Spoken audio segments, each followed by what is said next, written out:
तो दोस्तों इस वीडियो में मैं आपको बताने जा रहा हूँ एक्सरसाइज 10A का सवाल नंबर 8 से।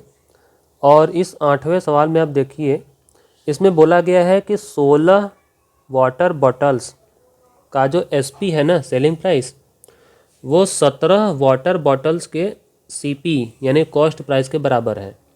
हमें सिर्फ इतना ही जानकारी दिया गया है और तुरंत पूछ लिया है कि इसमें इनको कितना गेन परसेंट हुआ। ठीक है, तो पहले तो मैं बता दूं कि देखो एसपी दिया है 16 बोतलों का और सीपी दिया है 17 बोतलों का। तो हमारा पहला काम ये होगा कि या तो दोनों को हम 16-16 बोतल करें या दोनों को हम 17-17 बोतल करें, तब जाके हमारा क्वेश्चन आगे बढ़ेगा। ठीक है, तो इसके लिए शुरुआत में थोड़ा सा यूनिटरी मेथड का इस्तेमाल होगा। तो चलिए अब मैं आपको ये चीज़ लिख के बताता हूँ। तो देखो मैंने ना जैसे सवाल में दिया था वैसे ही लिख लिया है और उसको मान लिया है कि 17 बोतल्स का जो सीपी है वो एक्स है और उसी तरह से 16 बोतल्स का जो एसपी है वो भी एक्स है ना। तो हमको ऐसा करना है कि एसपी ऑफ 17 बॉटल्स भी निकालना है। ठीक है, ताकि हमें पता चले कि 17 बोतल का सीपी अगर इतना है तो 17 ही बोतलों का एसपी कितना है। ये जो 17 और 16 है ना, ये मैच करना चाहिए, तभी काम आगे बढ़ेगा ना। तो देखो इस हिसाब से एसपी ऑफ 1 बॉटल कितना होगा, तो ये क्या हो जाएगा, रुपया जो एक्स है ये जो 16 है इससे डिवाइड हो जाएगा। अब तुरंत हम निकालेंगे एसपी ऑफ 17 बॉटल्स। ठीक है, 17 बोतल्स का, तो ये जो 17 है इसमें मल्टीप्लाई हो जाएगा, तो ये कितना हो जाएगा 17x और नीचे तो 16 ही रहेगा। ठीक है, अब हमें कम से कम ये तो क्लियर हो गया ना कि 17 बोतलों का सीपी एक्स है और 17 ही बोतलों का एसपी कितना है 17x/16। तो ये तो समझ में आ रहा है कि 17x/16 है ये एक्स से बड़ा होता है, तो इनको गेन हुआ है ना फ़ायदा। तो इनको गेन हुआ कितना है, चलो पहले ये निकालते हैं। गेन इक्वल क्या होता है, एसपी माइनस सीपी। ठीक है, और यहाँ पे एक बात मैं और क्लियर कर देता हूँ। हम इस सवाल को ऐसे भी शुरुआत कर सकते थे कि सीपी ऑफ 1 बॉटल निकाल लेते और एसपी ऑफ 1 बॉटल निकाल लेते, यानी दोनों जो संख्या है वो मैच करना चाहिए था। चाहे 17-17 निकाल लो, चाहे 16-16 निकाल लो, चाहे 1-1 बोतल का ही निकाल लो, मैच करना चाहिए सीपी भी और एसपी भी ना। तो अब मैं चलो आगे बढ़ता हूँ। अब जो हम 17 बोतल के हिसाब से निकाले हैं उसका एसपी में से ना सीपी माइनस करेंगे, तो 17x/16 माइनस वो सीपी कितना था, एक्स था ना। तो यहाँ पर कितना हो जाएगा, 16 कम 16, 17 में से 16 जाएगा एक्स, तो x/16 इतना आ रहा है क्या, गेन। ठीक है, अब हमको निकालना है क्या, गेन का परसेंटेज। ठीक है, तो गेन का परसेंटेज कैसे निकालते हैं, गेन परसेंटेज इक्वल होता है, सबसे पहले लिखा करो ऊपर गेन और नीचे लिखा करो क्या, सीपी। याद रखना यहाँ कभी एसपी मत लिखना, सीपी ही रहेगा, और मल्टीप्लाई 100 और ब्रैकेट लगा के परसेंटेज का सिंबल। ठीक है, ये छोटी सी चीज़ है, कोई बड़ी बात नहीं है। अब देखो अब क्या करना है, फटाफट वैल्यू रखना है। तो गेन की जगह हम क्या लिखेंगे, x/16 ना, और सीपी की जगह क्या रखेंगे, x और मल्टीप्लाई 100।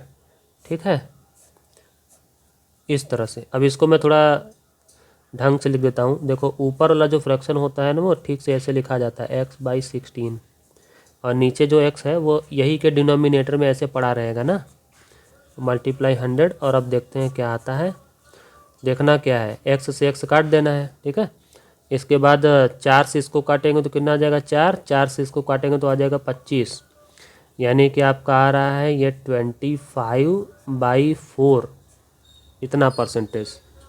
लेकिन ये तो इम्प्रॉपर फ्रैक्शन है, तो इसको ना हम ऐसा करते हैं, थोड़ा उसमें बदल देते हैं, किसमें, मिक्स्ड फ्रैक्शन में। तो मिक्स्ड फ्रैक्शन में कैसे बदलते हैं, आपको पता होगा कि इसको बस ऐसे डिवाइड करना है, ये ऐसे 4 से डिवाइड करना है 25 को, 4 संग 24। ठीक, अब इसको लिखना कैसे है, ये जो क्वोशेंट होता है ये सबसे पहले लिखते हैं, फिर रिमाइंडर लिखते हैं, उसके बाद ये जो 4 है नीचे वो तो नीचे लिखना ही है। ठीक है, तो ये है इतना % इनको गेन हुआ है, ये रहा आपका आंसर। अब देखो जो 9th वाला सवाल है क्या बोल रहा है, इसमें बोलता है कि 12 कैंडल्स का जो सीपी है ना वो बराबर है 15 कैंडल्स के एसपी के। ठीक है, अब यहाँ भी देखो वही नाटक है, इधर 12 कैंडल का सीपी दिया है और इधर 15 कैंडल्स का एसपी दे दिया है। तो इसमें भी हम वही दिमाग लगाएंगे, या तो 12 कैंडल्स का ही सीपी और एसपी हम निकालेंगे, और या तो फिर 15 कैंडल्स का ही एसपी और सीपी भी निकालेंगे। ठीक है, तो इसमें भी थोड़ा सा शुरुआत में ना वो यूनिटरी मेथड करेंगे, फिर उसके बाद पता करेंगे कि इनका लॉस है तो कितना % लॉस है। ठीक है, अब देखो इसको मैं अब आपको लिख के बताता हूँ। तो देखिए सवाल में जैसे बोला था मैंने लिख लिया है।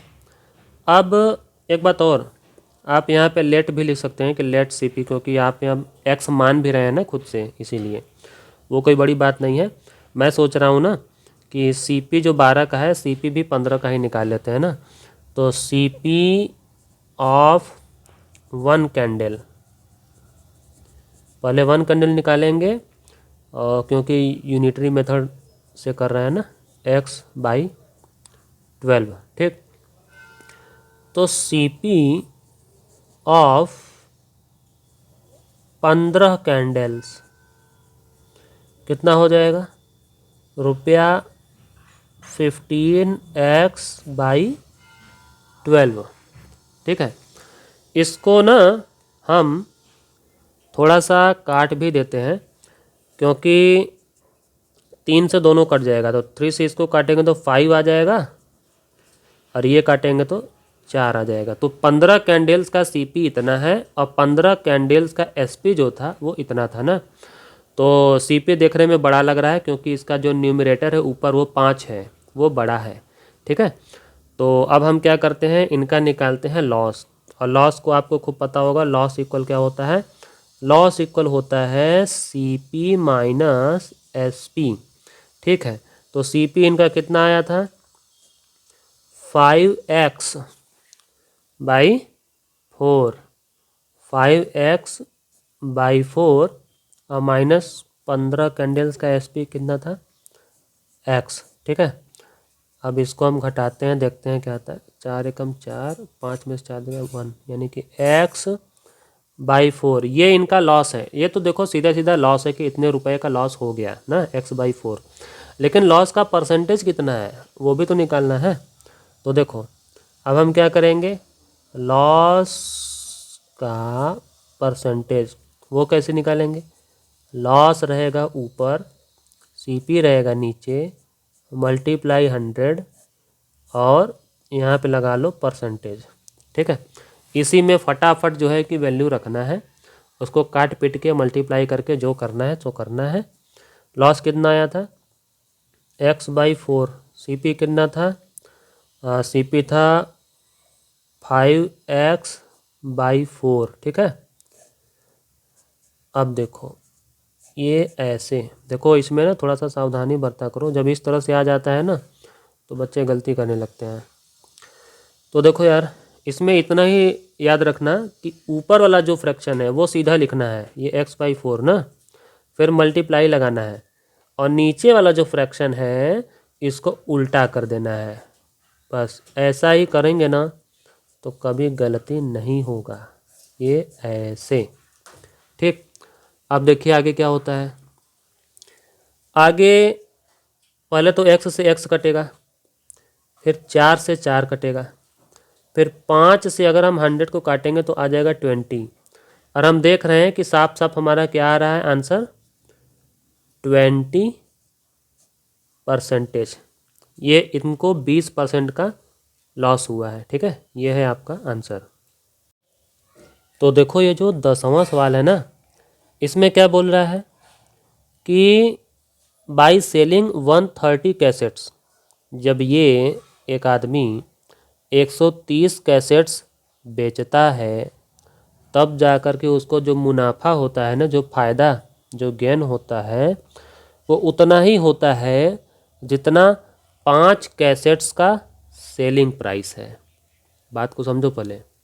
इतनी जानकारी दे करके हमसे पूछ रहा है कि इनको कितने परसेंट का गेन हुआ है। ठीक है, तो सीधी सी बात है, अगर हम ये मान लेते हैं कि एसपी ऑफ 1 कैसेट ₹X है ना, तो 5 कैसेट का कितना हो जाएगा 5X, और 130 कैसेट का कितना हो जाएगा 130X। तो गेन तो यही ना है 5 कैसेट वाला। तो गेन और जो एसपी निकालेंगे 130 कैसेट्स का, उसकी मदद से हम पहले सीपी निकालेंगे। देखो सीपी निकालना बड़ा ज़रूरी होता है अगर आप परसेंटेज निकालना चाहते हैं तो चलिए मैं आपको ये सब लिख के बताता हूँ। तो देखो यार, सवाल में जितना दिया था उतना मैंने लिख लिया, इसको मैं थोड़ा समझा देता हूँ। मान लिया कि एसपी 1 कैसेट का ₹X है, तो 5 कैसेट्स का 5X हो जाएगा, और 5X का ही तो गेन हो रहा था इसको, इसलिए गेन भी जो है 5X हो गया। 130 कैसेट्स का एसपी कितना है 130X। ठीक है, अब हम 130 कैसेट्स का ही सीपी निकालने की कोशिश करेंगे ना। तो देखो सीपी ऑफ 130 कैसेट्स ना इक्वल क्या हो जाएगा, वही एसपी माइनस गेन। ठीक, तो 130 का एसपी कितना था, रुपया था वो 130X माइनस, और इसमें गेन कितना हुआ था 5X। ठीक है, 5X, तो ये कितना आ गया हमारा रुपया 125X। इतने का इनका क्या है सीपी है। ठीक है, अब हम इनका निकालेंगे कि इनको गेन कितना परसेंट हुआ है, क्योंकि गेन तो पहले से ही दे रखा है, तो इसका परसेंटेज निकालना बाकी है। चलो तो निकालते हैं गेन परसेंटेज ना। कितना आता है, कितना आता है देखें ज़रा, तो पहले फार्मूला तो लिख लें। गेन और नीचे क्या रहेगा सीपी ना, मल्टीप्लाई 100, ये इतना। ठीक, गेन कितना था इनको 5X ना, सीपी तो अभी अभी निकाले हैं ये 125X। ठीक है, और 100 से मल्टीप्लाई तो करना ही है, तो x से x काट दो, 5 से जब हम इसको काटेंगे ना तो आ जाएगा 25 ना। अब 25 से पहले तो हम ब्रैकेट लगा के परसेंटेज लगा दें, 25 से हम जब 100 को काटेंगे तो आ जाएगा 4। ठीक है, तो आपका फाइनल आंसर कितना आ रहा है 4%। ठीक है, अब ये वीडियो में जो भी बात आपको बताया गया, जो भी सवाल बताया गया, ये आपको अच्छे समझ में आ गया हो तो चैनल को कर लेना सब्सक्राइब।